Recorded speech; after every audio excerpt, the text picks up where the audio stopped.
Inakusahan ni Pangulong Rodrigo Duterte si Novaliches, Bishop Emeritus Teodoro Bacani na mayroon umanong dalawang asawa. Bahagi ito ng panibagong pirada ng Pangulo sa Simbahang Katolika habang nagtatalumpati sa harap ng mga pamilyang naulila ng sa 44. Pinakita pa niya ang librong Altar of Secrets na isinulat ng namayapang journalist na si Aris Rufo na naglalaman ng mga umano'y iskandalo sa simbahan. Hinamon din ng Pangulo ang mga opisyal ng Catholic Bishops' Conference of the Philippines o CBCP na magsipag-resign.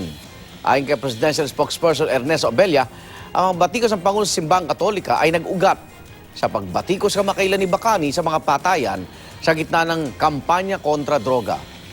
Sa isang pahayag naman ni Bishop Bacani, sinabi niyang kung hindi lang immune ang Pangulo, ay idinimanda niya ito ng libel. Wala nga raw siyang asawa, paano pa raw ito naging dalawa? Dagdag pa ng Bishop, ipagdarasal lang niya si Pangulong Duterte. Basahin niyo yung libro na yan. Ang opening remarks, si Bacani. Bacani yan, dalawa pa lang asawa. Pareho ko.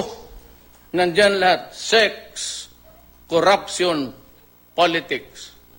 Ngayon, kung magsabi kayo, pag nabasa ninyo, nagkamali ako, nang waiting, mag-resign ako.